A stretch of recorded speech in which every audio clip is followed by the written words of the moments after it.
Hey y'all, thanks for dropping by the garden. I'm Zach, the Gulf Coast Gardener, and today we will be adding some beautiful late summer color into the cottage border. These plants have proven themselves time and time again to be up for the battle against the heat, humidity, and sometimes drought that the Southeast is infamous for. So make sure you come along and see what I'm planting today so you can add them to your garden so you can also enjoy some late beautiful summer color during those dog days of summer. So starting off with spindleweed, also known as Veronica. This is it here. I have 5 of them planted. I have placed them each at an individual emitter with the drip line. I am going to come and cut these back a little bit later in this video, probably after I get them planted. We have some more spindleweed Veronica. This one is the Royal Rembrandt. If you can see my new little fish statues I added, I got those on the Amazon Prime Day and they are so cute. Also, the Kew Garden Rose is blooming. That beautiful simple white rose is always stunning. I'm dodging cloud cover today, so please excuse the sunlight. This is our newly planted Puckstar Sorbet, and we broke one branch during planting, which died out, and then she's dropped some inner leaves, but overall she's looking okay for the heat of the summer. We're going to plant Angelonia, and this one is Angel Face Black, I believe. Yes, Angel Face Black. And what a beautiful color. You can see this black here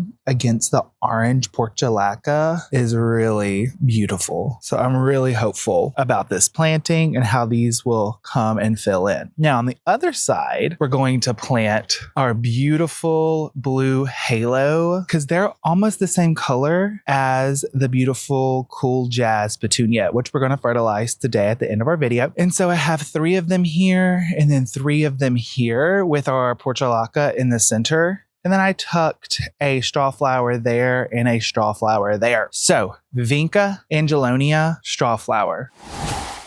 All of those plants are super tough and hardy in the Southeast, and they will survive our summer and they will look beautiful. I'm really surprised that I still have my petunias going right now in July 4th because last year when I grew them, they had died by mid-June. So I'm getting better at it. You know, each year we learn and grow and we do better. And our constant mission should be to do better, to be a better gardener, to be a better person, to make a better difference in the world.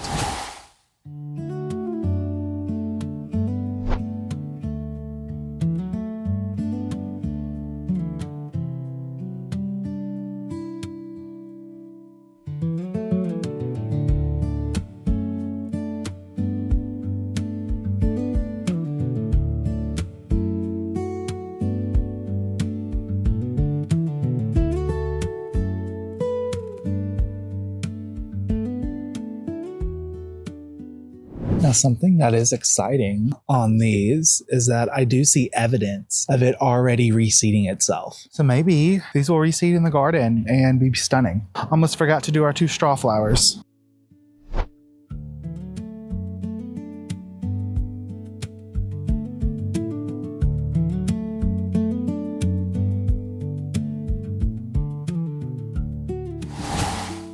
All right, so now we have our 6 Vinca planted, our 2 Strawflower planted, and now to move on to one of the things I am most excited about, and that is the Angel Face Black. Oh, I think it's going to be so beautiful. I have 8 of them, and so I have it going from one end of this main swoop to the other, kind of dotted in between the Mango Portulaca and right here, the Texas Evening Primrose. Right here is where I lost my newly planted lavender.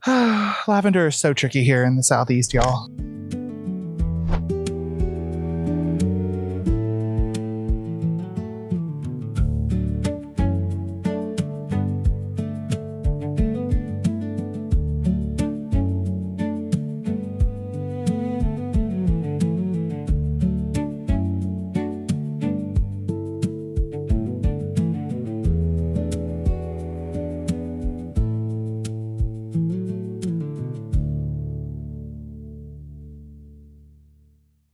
Well, we got those planted, but I'm afraid that my auger died on me. We have 8 left to plant. It's hot.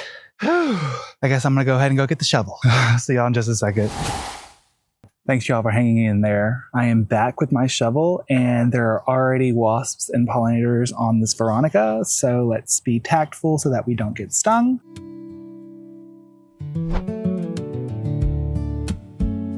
When it's really root bound like this, I just pinch it to break up that root memory a little bit.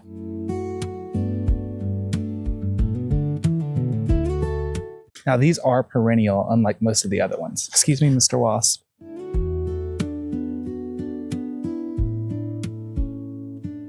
Again, pinching that root membrane to break it up.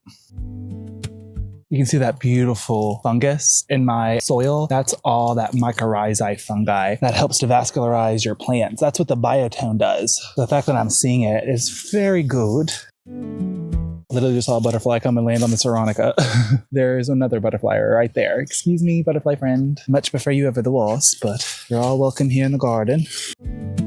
I 100% need to add more drip irrigation into this garden. That's what I'm noticing right now. And we get so rainy, but then we just have those long dry spells. And with our sandy soil, they really need that moisture.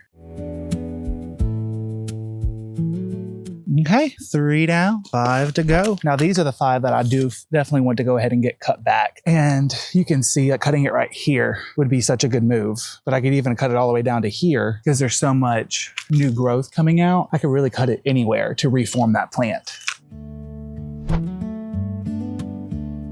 Not too root bound.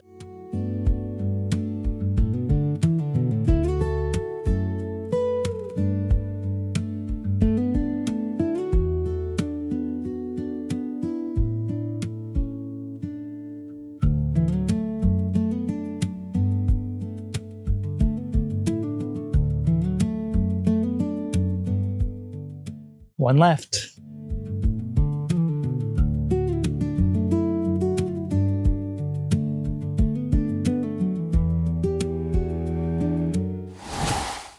All right, guys, so I brought you in closer so you can see me cut back this Veronica. It's gonna be painful because these flowers are beautiful, but we will take them inside and enjoy their beauty in there while these bush out and get ready to bloom again. That's really about it. Just cutting them back by about half. And for the final garden task today, we are going to fertilize everything. We're going to be watering in the plants we planted with our water-soluble fertilizer, give them a nice little boost to get rooted in, especially since we didn't use any starter fertilizer. I'm gonna try to put about half the bag into our container. About half, good deal. And now we'll screw this on. You guys, it's 94 degrees right now, which is warm. Some of you might remember our beautiful patio peach that we picked up at the flea market. I potted her up over here and she's kind of been in this shaded filtered area. She's loving life. Now the miniature rose over there, not so much. It's defoliated, but it's still green. So that's more like a summer stress thing, I would think. Probably just go ahead and cut her back and keep her wet and move her somewhere else. But disconnected my dram wand, turning this on, and I just go until the water is no longer purple. Don't shower. You have to wait a minute for it to mix up.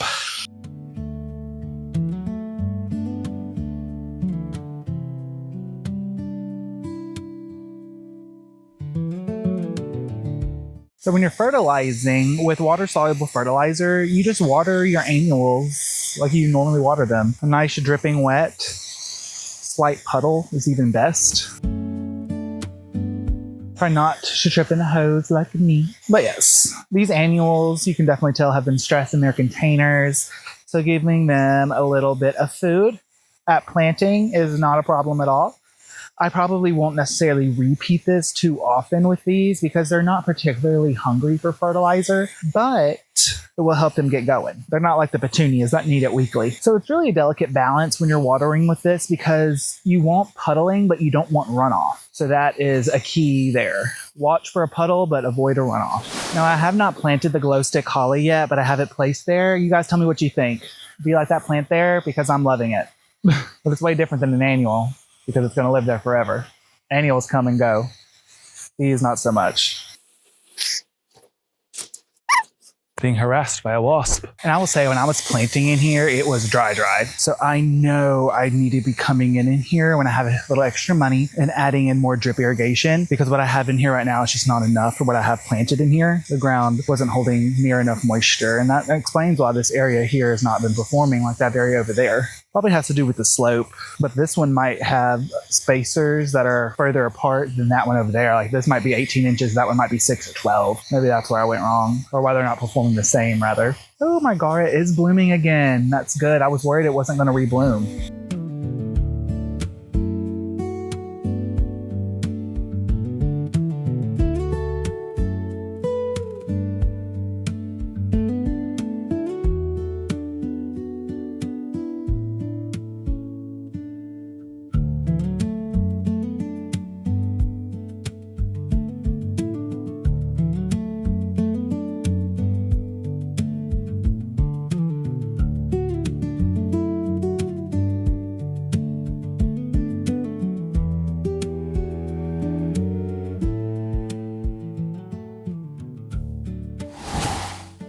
Well, y'all, thank you so much for dropping by the garden today. I am really happy with everything we got done and the beautiful late summer color that we added into our front cottage border. And then we went ahead and water fertilized all of our plants so that they could get a beautiful footing. Oh my gosh, I see a mama and a baby raccoon crawling up a tree right now. They're already out of sight. I already record. Oh, I see another one coming out of the neighbors. Let me turn you around. So they just came out of the fence here and went over and up this tree. Oh. Can you see it right there?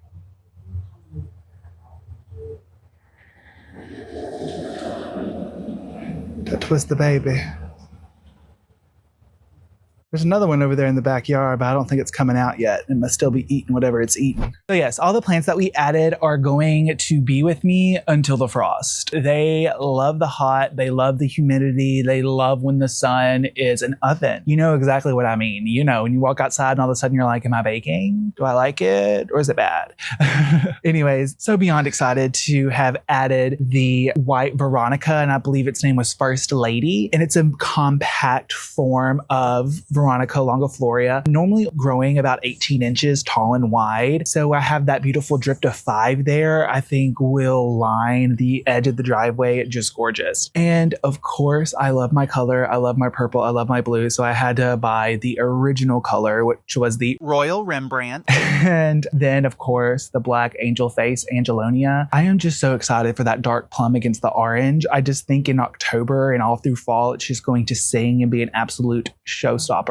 And finally, the Strawflower and the blue Vinca with eye. Oh my goodness. I am over the moon about the blue Vinca. I love Vinca, and I have stopped myself from buying it in the past because when I first moved in the house 8 years ago, they had some Vinca planted up here and it came back for a few years and then it dwindled down. And I don't know why. I was just always like, well, I just wanted to plant something else and not what I had when I first moved in. But that was just the standard looking one. This one is much more beautiful, much more of a cool color. Definitely performs more of a mound and it's much more bushy. I see the baby raccoon. So the trail they take up the tree goes right in front of me and then right behind me. So as I see him get in the tree, that's it. And then I can't show you anymore. But good day in the garden. I'm going to go freshen up and get ready for some fireworks. You guys enjoy a hot dog because it's the 4th of July. See you in the next one. Bye.